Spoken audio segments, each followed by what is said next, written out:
Hello दोस्तों, स्वागत है आपका अपने यूट्यूब चैनल स्टडी अड्डा के जीके के चैनल पर। आज हम इस वीडियो में एसएससी जीडी के लिए बहुत ही ज़्यादा महत्वपूर्ण प्रश्न लेकर आए हैं। आज का जो क्वेश्चन है वे सारे सेलेक्टेड क्वेश्चन है, तो वीडियो को अंत तक जरूर देखिएगा। अगर आप भी इस वीडियो को पूरा देख लेते हो तो मैं मानता हूँ कि 10 से 15 नंबर की जो जीके जीएस का 20 नंबर का पोर्सन होता है उसमें 10 से 15 नंबर का आपको जरूर मिल जाएगा। तो वीडियो को अंत तक जरूर देखिएगा। तो बिना टाइम गवाए करते हैं वीडियो को स्टार्ट। आपका पहला क्वेश्चन है, किस देश में हाइड्रोजन से चलने वाली यात्री ट्रेन का दुनिया का पहला बेड़ा लॉन्च किया गया था? आपसे क्वेश्चन में सीधा पूछा जा रहा है कि हाइड्रोजन से चलने वाली यात्री ट्रेन दुनिया में पहली बार कहां पर लॉन्च की गई थी? ऑप्शन है ए जापान में, बी चीन में, सी जर्मनी में या रूस में। तो हाइड्रोजन से चलने वाली जो ट्रेन थी वह कहां पर लॉन्च की गई थी? तो आपका सही जवाब हो जाएगा जर्मनी में लॉन्च की गई थी।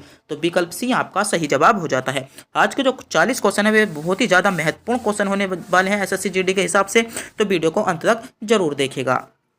आपका अगला क्वेश्चन है, डोगर बैंक कहाँ स्थित है? महत्वपूर्ण क्वेश्चन है कि डोगर बैंक कहाँ पर स्थित है। ऑप्शन है ए अंटार्कटिक महासागर में, बी प्रशांत महासागर में, सी आर्कटिक महासागर में या हिंद महासागर में। तो कहाँ पर स्थित है? विकल्प ए आपका सही जवाब हो जाता है। अटलांटिक महासागर आपका बिल्कुल करेक्ट जवाब हो जाएगा। जो डोगर बैंक है वह ऑप्शन ए आपका बिल्कुल सही जवाब हो जाता है। तो अगर आपने भी अभी तक हमारे चैनल को सब्सक्राइब नहीं किया तो चैनल को सब्सक्राइब जरूर कर लीजिएगा, जिससे कि हमें जो भी आपको एसएससी जीडी का अपडेट है वह मिलता रहे। आपका अगला क्वेश्चन है, सर्वाधिक मतदाताओं वाला देश कौन सा है? सर्वाधिक मतदाताओं वाला देश कौन सा है? ऑप्शन है ए भारत, बी चीन, सी अमेरिका या ब्रिटेन। तो सर्वाधिक मतदाताओं वाला देश कौन सा हो जाता है? आपका सही जवाब हो जाता है भारत देश। भारत देश सर्वाधिक मतदाताओं वाला देश है। तो विकल्प ए आपका बिल्कुल करेक्ट जवाब हो जाएगा। आपका अगला क्वेश्चन है, रजत क्रांति का संबंध किससे है? एसएससी जीडी का कोई सा ऐसा एग्जाम नहीं है जिसमें रजत पदक क्रांति आपसे ना पूछी गई हो। क्या रजत पदक क्रांति का संबंध किससे है? आपके ऑप्शन है ए तिलहन से, बी अंडे से, मछली से या दूध से। तो किससे है? तो अंडा आपका विकल्प बी आपका सही जवाब हो जाएगा। तो बहुत ज्यादा महत्वपूर्ण क्वेश्चन है, इस क्वेश्चन को आप स्क्रीनशॉट भी ले सकते हो। आपका अगला क्वेश्चन है, किसी व्यक्ति के वास्तविक जीवन स्तर का आकलन किया जा सकता है? जो कि कोई व्यक्ति है उसके वास्तविक जीवन उसका वास्तविक जीवन स्तर है उसका आकलन किसके द्वारा किया जा सकता है? आपके ऑप्शन है सकल राष्ट्रीय आय द्वारा, बी निर्बल राष्ट्रीय आय द्वारा, सी प्रति व्यक्ति आय द्वारा या प्रयोजिक निजी आय द्वारा। तो किसके द्वारा उस जीवन व्यक्ति का उसका स्तर प्राप्त किया जा सकता है? तो ऐसा कौन सा विकल्प हो जाएगा? तो विकल्प सी आपका प्रति व्यक्ति आय द्वारा आपका बिल्कुल करेक्ट जवाब हो जाता है। आपका अगला क्वेश्चन है, डॉक्टर बी.आर. अम्बेडकर ने संविधान का हृदय और आत्मा किसे कहा था? महत्वपूर्ण क्वेश्चन है, बहुत ज्यादा क्वेश्चन पूछा जाता है पॉलिटी में, ऐसा बहुत ज्यादा क्वेश्चन पूछा जाता है। ऐसा कोई सा एग्जाम नहीं पूछा जाता जिसकी कोई सी ना कोई सी शिफ्ट में यह क्वेश्चन ना पूछा जाए कि डॉक्टर भीमराव अंबेडकर ने संविधान का हृदय और आत्मा किसे कहा था? तो किसे कहा था? ऑप्शन है ए समानता के अधिकार को, बी शोषण के विरुद्ध अधिकार को, सी संवैधानिक उपचारों के अधिकार को या धर्म की स्वतंत्रता के अधिकार को। तो अधिकतर जो बच्चे कंफ्यूज हो जाते हैं वह धर्म, क्योंकि धर्म से संबंधित को लगा देते हैं, जो कि बिल्कुल गलत जवाब हो जाएगा। संवैधानिक उपचारों का अधिकार आपका बिल्कुल करेक्ट जवाब, विकल्प सी आपका बिल्कुल सही जवाब हो जाता है। तो इसमें अधिकतर बच्चे जो कंफ्यूज हो जाते हैं वह विकल्प डी को लगा देते हैं। तो आपका सही जवाब क्या हो जाएगा? आपका सही जवाब हो जाता है सी विकल्प आपका करेक्ट जवाब हो जाता है। और अगर आपसे क्वेश्चन में पूछा जाए कि डॉक्टर भीमराव अंबेडकर ने संविधान की आत्मा किस अनुच्छेद को कहा था? तो किस अनुच्छेद को कहा था? तो आर्टिकल 32 को। आर्टिकल 32 को जो डॉक्टर भीमराव अंबेडकर थे उन्होंने संविधान की आत्मा बताया था। आपसे अगला जो क्वेश्चन पूछा जा रहा है, इंसुलिन कहाँ पर पाया जाता है, कहाँ पर स्रावित होता है? आपसे के ऑप्शन है यकृत से स्रावित होता है, बी तिली से, सी अग्नाशय से या गुर्दे से। तो इंसुलिन कहाँ पर बनता है? तो इंसुलिन कहाँ पर बनता है? तो आपका सही जवाब क्या हो जाता है? इंसुलिन अग्नाशय में बनता है। तो सी विकल्प आपका विकल्प बिल्कुल करेक्ट जवाब हो जाएगा। अधिकतर बच्चे जो लगाते हैं इसका विकल्प ए लगाते हैं, जो कि आपका बिल्कुल गलत जवाब है। यकृत आपका सही जवाब नहीं होता है, विकल्प सी आपका बिल्कुल सही जवाब हो जाएगा। आपका अगला क्वेश्चन है, शर्करा में क्या पाया जाता है? तो यहाँ पर बहुत ज़्यादा बच्चे कंफ्यूज हो जाते हैं। यहाँ पर सब ऑप्शन एक से मिलते हैं, कार्बन, नाइट्रोजन और ऑक्सीजन, कार्बन, हाइड्रोजन और ऑक्सीजन, कार्बन, हाइड्रोजन और नाइट्रोजन, ऑक्सीजन, नाइट्रोजन एवं हाइड्रोजन। तो कौन पाया जाता है? तो कार्बन, हाइड्रोजन और ऑक्सीजन। विकल्प सी आपका बिल्कुल सही जवाब हो जाएगा। एक बार इसको ध्यान से देख लेगा, कार्बन, हाइड्रोजन और ऑक्सीजन। तो विकल्प बी आपका करेक्ट जवाब हो जाता है। इस क्वेश्चन का आप स्क्रीनशॉट भी ले सकते हो। आपका अगला क्वेश्चन है, शरीर में विटामिन डी की कमी से कौन सा रोग उत्पादन होता है या उत्पन्न होता है? जो शरीर में विटामिन डी है उसकी कमी से कौन सा रोग उत्पन्न होता है? आपके ऑप्शन है सूखा रोग, बी बेरी बेरी रोग, सी सर्विक रोग या रतौंधी रोग। तो विटामिन डी की कमी के कारण कौन सा रोग उत्पन्न होता है? तो कौन सा रोग उत्पन्न होता है? विकल्प ए आपका सही जवाब हो जाएगा, सूखा रोग आपका बिल्कुल करेक्ट जवाब हो जाएगा। तो आज के जो क्वेश्चन है वे सारे सेलेक्टेड क्वेश्चन है, तो वीडियो को अंत तक जरूर देखिएगा। आपका अगला क्वेश्चन है, रक्त अल्पता निम्नलिखित में से किस विटामिन की कमी के कारण होता है? मतलब आपसे क्वेश्चन में पूछा जा रहा है जो रक्त की कमी होती है वह किस विटामिन के कारण होती है? आपके ऑप्शन है, ए विटामिन ए के कारण होती है, विटामिन 12 के कारण होती है, विटामिन सी के कारण होती है, या विटामिन डी के कारण। जो हमारा रक्त स्तर होता है वह निम्न हो जाता है, मतलब जब शरीर का जो रक्त में कमी आ जाती है तो वह किस विटामिन के कारण होती है? तो किस विटामिन के कारण? विटामिन B12 आपका विकल्प बी बिल्कुल सही जवाब हो जाएगा। विटामिन B12 के कारण आपकी जो है जो रक्त में कमी आ जाती है। आपसे अगला जो क्वेश्चन पूछा जा रहा है, जल की स्थिति स्थायी कठोरता को दूर की जा सकती है, मतलब किसके द्वारा की जा सकती है? ऑप्शन है, ए सोडियम क्लोराइड के द्वारा, बी जियोलाइट के द्वारा, कैल्शियम क्लोराइड के द्वारा, या मैग्नीशियम सल्फेट के द्वारा। तो 4 विकल्प दिए गए हैं, आपको बताना होगा। जल की स्थायी जो कठोरता होती है वह दूर की जा सकती है, तो किसके द्वारा दूर की जा सकती है? जियोलाइट्स के द्वारा। जियोलाइट्स आपका विकल्प बी बिल्कुल आपका सही जवाब हो जाएगा। आपका अगला क्वेश्चन है और महत्वपूर्ण क्वेश्चन है कि किसने भारत की समुद्री रास्ते की खोज की थी? अधिकतर इसमें बच्चे बता देते हैं कि भारत की खोज किसने की थी। तो भारत की खोज या भारत को जो आने वाला समुद्री रास्ता था, जो समुद्री मार्ग था, उसकी खोज किसने की थी? आपके ऑप्शन है, ए वास्को डी गामा ने, बी कोलंबस ने, सी होपकिंस ने, या मैगेलन ने। तो किसने की थी? तो वास्को डी गामा विकल्प ए आपका बिल्कुल करेक्ट जवाब हो जाता है। वास्को डी गामा आपका विकल्प ए बिल्कुल करेक्ट जवाब हो जाएगा। आपसे अगला जो क्वेश्चन पूछा जा रहा है, चतुर्थ बौद्ध सम्मेलन किसके शासनकाल में हुआ था? बहुत ज़्यादा क्वेश्चन पूछा जाता है एसएससी जीडी से रिलेटिव, या कोई भी ऐसा वनडे एग्जाम नहीं जिससे यह क्वेश्चन ना पूछे जाए कि जो चतुर्थ बौद्ध समिति हुई थी या चतुर्थ बौद्ध सम्मेलन हुआ था वह किसके शासनकाल में हुआ था। तो बौद्ध समिति से संबंधित बहुत ज़्यादा क्वेश्चन पूछे जाते हैं, कोई भी ऐसा एग्जाम नहीं बचता जिससे बौद्ध समिति से संबंधित क्वेश्चन ना पूछे जाएं। ऑप्शन है, ए अशोक के समय में, बी चंद्रगुप्त के समय में, कनिष्क के समय में, या चंद्रगुप्त विक्रम आदित्य के समय में। जो चतुर्थ बौद्ध समिति हुई थी, जो चतुर्थ बौद्ध सम्मेलन था आपका किसके समय में हुआ था? कनिष्क के समय हुआ था। तो विकल्प सी आपका बिल्कुल करेक्ट जवाब हो जाएगा। आपका अगला क्वेश्चन है, राष्ट्रीय जनगणना कब शुरू हुई थी? मतलब जो राष्ट्रीय जनगणना थी वह कब शुरू हुई थी? आपके ऑप्शन है, ए 1872 में, बी 1884 में, सी 1881 में, या 1891 में। तो राष्ट्रीय जनगणना कब शुरू हुई थी? तो आपका सही जवाब क्या हो जाता है? राष्ट्रीय जनगणना कब शुरू हुई थी? तो 1872 आपका बिल्कुल करेक्ट जवाब हो जाता है कि 1872 में राष्ट्रीय जनगणना की शुरुआत हुई थी। आपका अगला क्वेश्चन है, खरीफ की फसल कब काटी जाती है? खरीफ की जो फसल है वह कब काटी जाती है? ऑप्शन है, ए अक्टूबर माह से नवंबर माह में, बी जनवरी माह से फरवरी माह में, सी मार्च माह से अप्रैल माह में, या मई माह से जून माह में। तो जो खरीफ की फसल होती है वह कब काटी जाती है? जल्दी से जल्दी कमेंट बॉक्स में बताइएगा कि खरीफ की फसल कब काटी जाती है। तो खरीफ की फसल कब काटी जाती है? तो आपका सही जवाब हो जाएगा अक्टूबर से नवंबर। विकल्प ए आपका करेक्ट जवाब हो जाएगा, अक्टूबर से नवंबर आपका इसमें सही जवाब हो जाता है।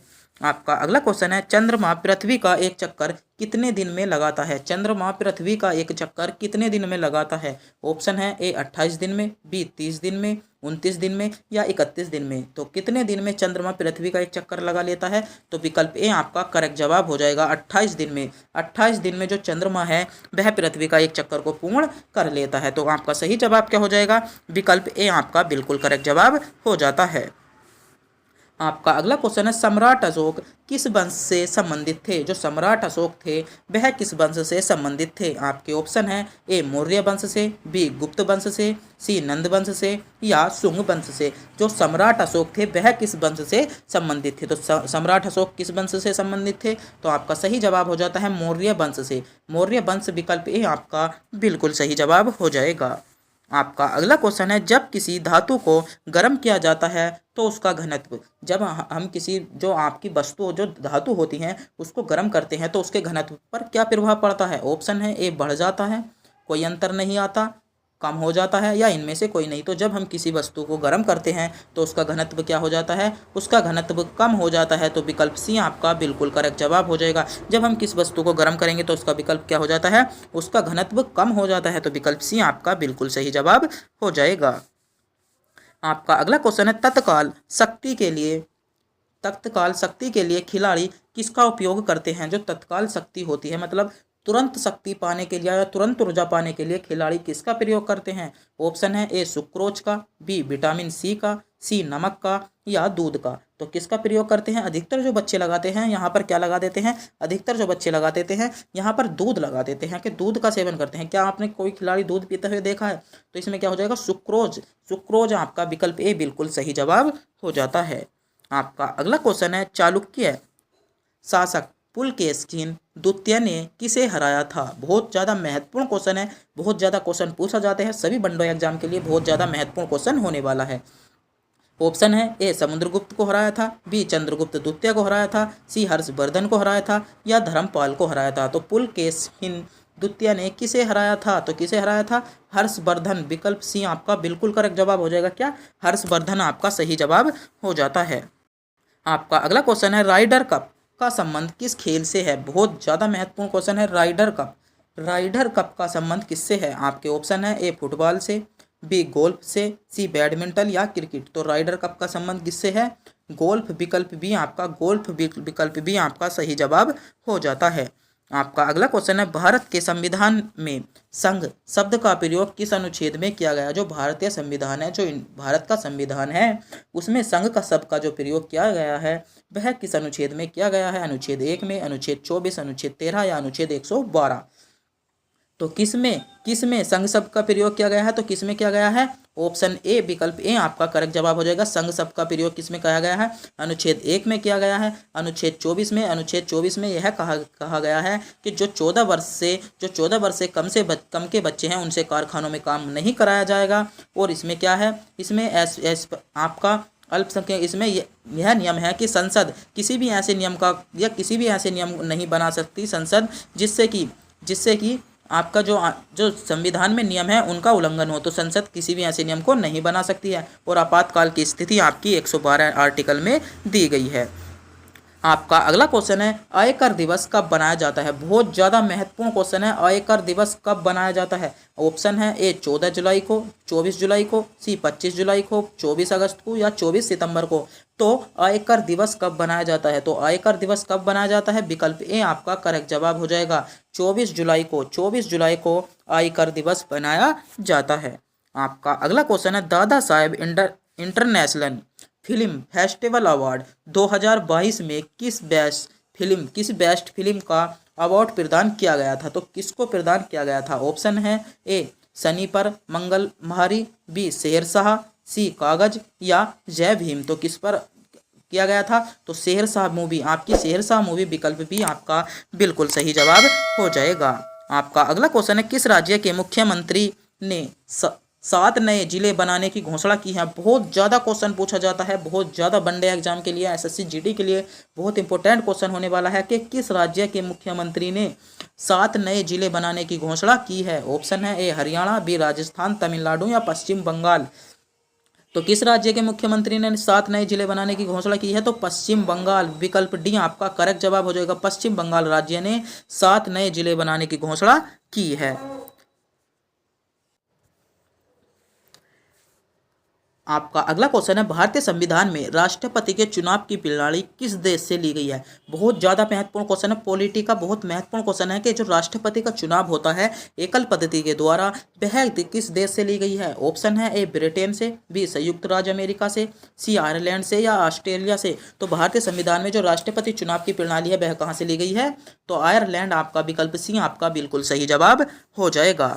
आपका अगला क्वेश्चन है, पीएम किसान सम्मेलन 2022 का आयोजन किस शहर में हुआ? जो पीएम किसान सम्मेलन 2022 था उसका जो आयोजन हुआ था वह किस शहर में हुआ था? ऑप्शन है ए मुंबई शहर में, बी नई दिल्ली में, सी चेन्नई में या कोलकाता में। तो पीएम किसान सम्मेलन 2022 का आयोजन कहाँ पर हुआ था? तो नई दिल्ली। विकल्प बी आपका बिल्कुल सही जवाब हो जाएगा। जो पीएम किसान सम्मेलन था उसका जो आपका सम्मेलन हुआ था, विकल्प बी आपका नई दिल्ली सही जवाब हो जाता है। आपका अगला क्वेश्चन है, भारतीय संविधान सभा के संघीय शक्ति समिति के अध्यक्ष कौन थे? समिति से आपका बहुत ज़्यादा क्वेश्चन पूछा जाता है, तो समिति को आपको ध्यान में रख कर जाना है कि संघीय समिति के अध्यक्ष कौन थे। ऑप्शन है ए सरदार वल्लभ भाई पटेल, बी डॉक्टर भीमराव अम्बेडकर, सी सर अल्लादी कृष्ण स्वामी अय्यर या पंडित जवाहरलाल नेहरू। तो कौन थे? तो पंडित जवाहरलाल नेहरू आपका बिल्कुल सही जवाब हो जाता है। आपसे अगला क्वेश्चन में पूछा जा रहा है, वह उपकरण कौन सा है जिसमें समुद्रों की गहराई मापने के लिए ध्वनि तरंगों का प्रयोग किया जाता है? वह उपकरण कौन सा है जिसमें जिसमें जो समुद्र की गहराई मापने के लिए ध्वनि तरंगों का प्रयोग किया जाता है? ऑप्शन है ए रडार, बी सोनार, सी अल्टीमीटर या बैट्यूरीमीटर। तो किसका प्रयोग किया जाता है? विकल्प ए बिल्कुल गलत। अधिकतर बच्चों ने रडार को सुना होगा, अधिकतर बच्चों ने रडार इसका सेलेक्ट किया होगा, जो कि रडार आपका बिल्कुल करेक्ट जवाब है। इसका जवाब क्या हो जाता है? इसका जवाब सोनार होता है, क्योंकि अधिकतर बच्चे इसमें विकल्प ए को लगाते हैं, जो कि बिल्कुल गलत जवाब होता है। तो यहाँ आपको यहाँ पर ही बचना है। आपको ऐसे ही क्वेश्चनों से क्या है, ऐसे ही क्वेश्चनों से आपको क्या है, बचना है। आपका अगला क्वेश्चन है, भारत का अंतरिक्ष स्पेस रॉकेट लॉन्चिंग केंद्र कहाँ पर है? तो जल्दी से जल्दी बताइएगा कि भारत का अंतरिक्ष जो स्पेस रॉकेट लॉन्चिंग केंद्र है वह कहाँ पर है?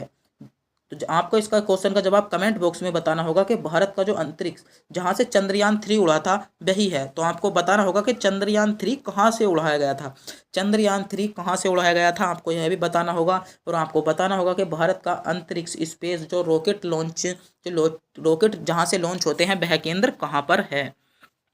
आपका अगला क्वेश्चन है, पानीपत की पहली लड़ाई में बाबर ने किसको हराया था? तो पानीपत के तीनों युद्ध आपके बहुत ज़्यादा महत्वपूर्ण होते हैं। तो पानीपत का प्रथम युद्ध कब हुआ था? पानीपत का प्रथम युद्ध हुआ था 1526 में। पानीपत का द्वितीय युद्ध कब हुआ था? 1556 में। और तृतीय युद्ध कब हुआ था? आपका तृतीय युद्ध हुआ था 1761 में। तो आपको बताना होगा पानीपत की प्रथम लड़ाई में बाबर ने किसने हराया था? ऑप्शन है सिकंदर लोदी को, बी इब्राहिम लोदी को, राणा सांगा को या शेरशाह सूरी को। तो आपको बताना होगा कि पानीपत की जो प्रथम पहली लड़ाई हुई थी उसमें बाबर ने किसको हराया था? किसको हराया था? आपका सही जवाब हो जाएगा इब्राहिम लोदी को हराया था। तो विकल्प बी आपका बिल्कुल सही जवाब हो जाएगा। आपका अगला क्वेश्चन है, जहांगीर के दरबार में ब्रिटिश शासक प्रेस प्रथम का राजदूत कौन था? जो जेम्स प्रथम था उसका राजदूत कौन था? तो उसका राजदूत कौन था? तो आपका सही जवाब हो जाएगा विलियम हॉकिंस। विकल्प डी आपका बिल्कुल करेक्ट जवाब हो जाएगा। तो बहुत ज़्यादा महत्वपूर्ण क्वेश्चन है, इस क्वेश्चन को भी आप ध्यान में रख लेंगे, सभी वनडे एग्जाम के लिए बहुत महत्वपूर्ण क्वेश्चन होने वाला है। आपका अगला क्वेश्चन है, किस दिल्ली सुल्तान ने राज्य की सहायता के लिए नहर सिंचाई व्यवस्था का प्रारंभ किया था? महत्वपूर्ण क्वेश्चन है, बहुत ज़्यादा क्वेश्चन पूछा जाता है कि दिल्ली सल्तनत का ऐसा कौन सा शासक था जिसने राज्य की सहायता के लिए नहर का निर्माण किया था? आपके ऑप्शन है ए रजिया सुल्तान ने, बी अलाउद्दीन खिलजी ने, बी सी गयासुद्दीन तुगलक ने या सिकंदर लोदी ने। तो नहर का निर्माण किसने कहा था? नहर का निर्माण आपका गयासुद्दीन तुगलक ने किया था। तो सभी वनडे एग्जाम के लिए बहुत महत्वपूर्ण क्वेश्चन था कि नहर का निर्माण किसने किया था? गयासुद्दीन तुगलक आपका सही जवाब हो जाता है। आपका अगला क्वेश्चन है, दक्षिण अमेरिका में ओजोन द्रोणी में कौन से वन है? ऑप्शन है ए पर्वतीय वन, बी विषुवतीय वर्षा वन या अर्धपर्णपाती वन या उष्ण मिश्रित वन। तो कौन से वन है? तो दक्षिणी जो अमेरिका है उसमें जो अमेजन द्रोणी है उसमें कौन से वन पाए जाते हैं? आपका सही जवाब क्या हो जाता है? विषुवतीय वर्षा वन। विकल्प बी आपका सही जवाब हो जाएगा। आपका अगला क्वेश्चन है, भारत की एंटीटेक मिसाइल है, एक आग, एक नाग, एक अग्नि या एक पृथ्वी। तो क्या है भारत की जो एंटीटेक मिसाइल है वह क्या है? महत्वपूर्ण क्वेश्चन है। तो क्या है? नाग आपका बिल्कुल करेक्ट जवाब है। वह क्या है? एक नाग है। आपका अगला क्वेश्चन है, भारत आपका प्रकाश रासायनिक धूम कोहरे में हमेशा होता है। आपका क्वेश्चन है, प्रकाश रासायनिक धूम कोहरे में हमेशा क्या होता है? Aluminium ion, B methane, C ozone या फास्फोरस। तो क्या होता है उसमें? क्या होता है? जो धूम होते हैं उनमें क्या होता है? तो ओजोन। विकल्प सी आपका बिल्कुल सही जवाब हो जाएगा। आपका अगला क्वेश्चन है, फिलीपींस में प्रयोग की जाने वाली मुद्रा कौन सी है? आपसे क्वेश्चन में पूछा जा रहा है कि फिलीपींस की मुद्रा क्या है। आपको क्वेश्चन में घुमाकर पूछा जा रहा है तो आपसे सीधा बताने होगा फिलीपींस की मुद्रा क्या है। आपके ऑप्शन है ए पेसो, बी डॉलर, यूरो या येन। तो अधिकतर जो बच्चे लगाते हैं यूरो लगाते हैं, जो कि बिल्कुल गलत जवाब है। डॉलर भी आपका सही जवाब नहीं होगा, येन भी आपका सही जवाब नहीं होता। पेसो फिलीपींस में क्या प्रयोग किया जाता है? पेसो आपका फिलीपींस में प्रयोग किया जाता है। आपका अगला क्वेश्चन है, एक बहुराष्ट्रीय शांति अभ्यास EX खान क्यूक्स 2022 किस देश में शुरू किया गया या किस देश में शुरू हुआ? आपके ऑप्शन है ए रूस में, बी भारत में, चीन में या मंगोलिया में? तो कहाँ पर शुरू हुआ था? तो आपका करेक्ट जवाब हो जाता है मंगोलिया। आपका विकल्प डी आपका सही जवाब हो जाएगा। और आज की वीडियो का अंतिम क्वेश्चन आपकी क्या है, स्क्रीन पर रखा है। आज की वीडियो का अंतिम क्वेश्चन, किस देश की समान था क्रिस्टोफेरिटिंग इंटरनेशनल स्पेस स्पेस जो स्टेशन की कमान संभालने वाली पहली भारतीय यूरोप महिला बनी है? तो किस देश की बनी है? बहुत ज़्यादा महत्वपूर्ण क्वेश्चन है। आपके ऑप्शन है ए रूस देश की, जापान देश की, अमेरिका देश की या इटली देश की। तो आज का जो क्वेश्चन है बहुत ज़्यादा महत्वपूर्ण क्वेश्चन है। तो आपको बताना होगा कि किस देश की बनी है। तो किस देश की? आपका सही जवाब क्या हो जाएगा? इटली आपका बिल्कुल करेक्ट जवाब हो जाएगा। तो आज के जो क्वेश्चन थे वे एसएससी जीडी के साथ सभी वनडे एग्जाम के लिए बहुत ज़्यादा महत्वपूर्ण क्वेश्चन थे। तो ऐसी ही वीडियो देखने के लिए हमारे चैनल को सब्सक्राइब जरूर कर लीजिएगा।